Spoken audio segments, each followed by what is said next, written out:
Hi guys! Welcome back to my channel. Today we're doing part 2 of a workout with me, total body circuit. Today actually the workout focuses a little bit more on stability, core, upper body. There are some lower body movements, but there is a lot of upper body in this one, which is pretty unlike me. Definitely more of like a lower body gal. I love me a leg day. I just love working out legs.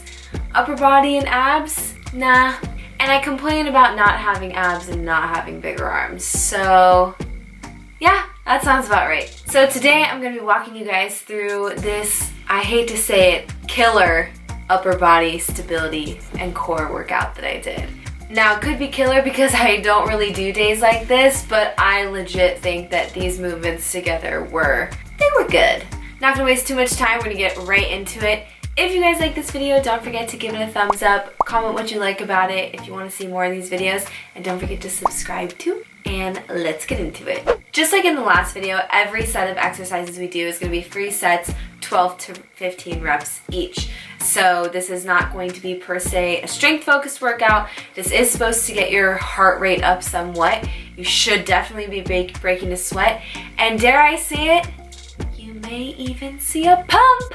So the first set we're doing is going to be overhead medicine ball squats, front to back dumbbell lunges, and lunge with a twist with a medicine ball. You're gonna need medicine ball and dumbbells. First movement is overhead medicine ball squats. So overhead squats are a really good movement. They are very challenging because not all of us have really great mobility in our hips. I, for one, do not have amazing mobility in my hips. You're gonna see in the video, I put 10-pound plates underneath my heels to give me an extra lift, and that really helps me dive deeper into my squat. Definitely make sure you warm up before doing this, but you're gonna grab a medicine ball. I think I grabbed like a 16-pound medicine ball. So somewhere between 10 and 20 pounds, throw it overhead. Make sure your knees are going out and not going forward or in, but they're going out to a 45-degree angle. If you need to take a few reps to really just sink into that squat, go ahead and do it.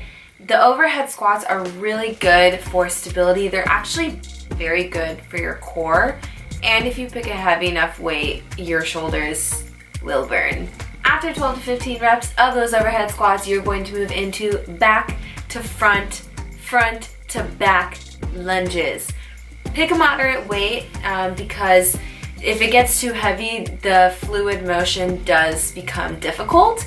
It's not a bad thing if you tap when you're switching from front to back or back to front, but I just say pick a moderate weight, challenge yourself, but get the fluid motion down. Back to front lunges, make sure your chest is up, your knee is not going over your toe. You can hold the dumbbells down by your side. You can also hold them up if you'd like. If that's better for you, you can put them up on your shoulders. I personally like them down by my side, and you're gonna do 12 to 15 of those. Lastly, you're going to do lunge with a twist with a medicine ball. So I believe I picked a 12 or 15 pound medicine ball, and these actually are a lot more difficult than I thought. You're gonna do 12 to 15 each side. You're doing a lot of lunges. You're welcome. For the lunge with a twist with that medicine ball, you want to keep your core really locked in. You still want to keep your hips facing forward, and it's really going to be just your upper body twisting with the medicine ball. We're going to be doing 12 to 15 of those. Really make sure that you're squeezing your core. You want to keep the tummy tight so you can keep the stability within that movement too. After you complete that tri-set, you're going to move on to the next set. It's just one exercise, but it's a goodie. This is going to be single leg deadlifts. Now, I use 2 kettlebells for this because I think kettlebells have this certain weight distribution to them that sometimes can make, single leg movements a lot harder. So use kettlebells if you want. You can also use dumbbells. You can also use a barbell. But with a deadlift, you do want the weight to touch the ground. With the deadlift, you want to make sure that there's always going to be a slight bend in the standing knee. You never want to have your knee locked out. So slight bend in the standing knee. You can have your other leg bent behind you. Your leg doesn't need to go all the way up. It doesn't have to be super low. The focus is not on that back leg. The focus is on the leg that is standing.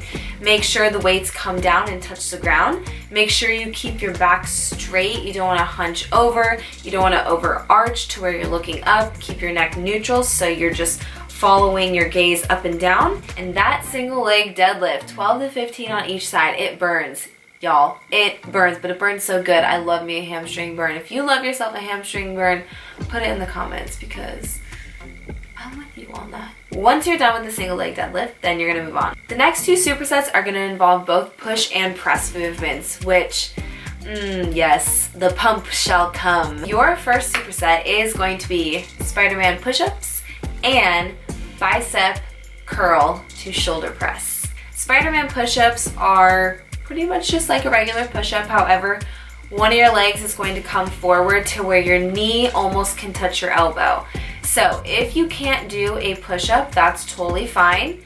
Hold the plank and bring your legs alternating to where your knee can almost touch your elbow. You're gonna do 12 to 15 of these in total, not each side, because I couldn't even do that, so I wouldn't ask you guys to do that. If you can do, 12 to 15 on each side, if you're a little bit more advanced, go for it because it burns. Don't forget to hold your core as tight as you can. If you are letting your stomach go, it is not really completing the movement all the way. You really want to keep your core tight, especially with any type of push-up, especially when you're bringing your leg up because that's really going to hit your obliques and strengthen that part of your core. The next movement is the bicep curl to shoulder press. Bicep curl to push press. So bicep curl, you want your forearms facing forward, curling the weight all the way up, and then you make a transition. You're just transitioning 45 degrees. No, I'm sorry, that's 90 degrees. You're just transitioning 90 degrees, pushing up above your head. I have major key for this movement. When the weight gets heavy, because it will, 12 to 15 reps of this is no walk in the park. When it gets heavy, squeeze your booty as tight as you can. It will take the strain off of your lower back. Just squeeze it the whole entire time. When the weight gets heavy and you start to feel a pull in your lower back, you need to squeeze your butt tighter. So make sure, especially every time you do the push press after the bicep curl, your butt is clenched. That's one superset done. Now your next superset. Your next superset is going to be dumbbell rows, and also your next superset is going to be dumbbell rows and tricep pressdowns on a Bosu ball. So tricep pressdowns on a machine are typically what a tricep pressdown is, but I'm not a machine girl. I wanted to do it with a Bosu ball. It has a lot more stability involved, so yay for trying new things for you guys. Dumbbell rows are pretty straightforward. I kept a pretty neutral stance. I wasn't too far bent over. I was just slightly bent over, had a slight bend in my knees, and I kept my elbows in, going 45 degrees, and just doing dumbbell rows like that. You could do a wide row if you wanted, but since we're doing the tricep press downs, we do want to have more emphasis on our triceps, so I did more of a narrow row. 12 to 15 of those. The tricep press down on a Bosu ball is, ooh, it's lit, yes. Like I said, this is very good for stability. So once you get settled in a plank position on that Bosu ball, you want to have your hands in a triangle like this, and then you'll go into doing push-ups basically. So doing 12 to 15 of those, you can see in this, I had to pause for a little bit because it was getting pretty lit and fired up in my triceps. You can modify it to your knees if you want to, that's totally fine, because with the push-up and the stability, it does get difficult at some point in the reps, so modify it to your knees if you want to. Last set is going to be a tricep, so this is going to be a lot of abs and core work with the stability, that's the theme for today. Cores, arms, stability, full body, total body, all the things. Summer stride, baby. For this tricep, you're gonna do medicine ball twists, forearm plank with a single leg lift, and you're also going to do medicine ball sit-ups. So for the medicine ball twist, you're gonna wanna be sitting on your butt and almost like your tailbone so that your feet are lifted up. You can bend your legs, you can straighten them if you're like super badass like that. Mine were bent because you girls got limited core strength. You're going to twist. You can cross your legs, you can keep them straight, whatever works for you is totally fine. And you're gonna twist over. Essentially, you want the ball to hit on both sides, but as you can see, I didn't do that because I was probably dying at this point. 12 to 15 reps of those. Next, you're going to do a forearm plank with a single leg lift. So you want to make sure that your booty's not sticking up in the air. I know it looks in this video like my butt's sticking up a little bit, but what you want to do is squeeze your butt, and I like to have a little bit of a curve. I feel that if I'm completely straight in my plank, that sometimes I will have a tendency to lift my butt up. But if I'm tilting my pelvic bone in to where there's a little bit of a curve, then it's a lot easier for me to not stick my butt up in the air. So you're gonna do a single leg lift, single leg lift, alternating. So left, right, left, right, right, left, right, left. The last exercise is going to be medicine ball sit-ups. So pick a medicine ball that works for you as far as the weight. I think I picked like 12 to 15 pounds.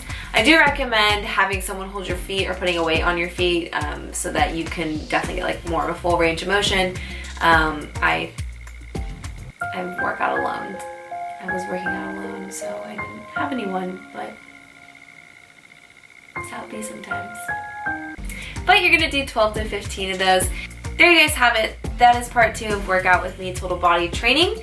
And this workout was definitely a bigger emphasis on stability, core, upper body. It's still, I would consider it total body, but we did focus a little bit more on those areas. Give it a try. Let me know what you think. I'm always into the feedback. If you like this video, go ahead and give it a thumbs up. Don't forget to subscribe. I really appreciate you guys for watching. I really hope you liked it as much as I loved filming it. I will see you in the next video. Bye!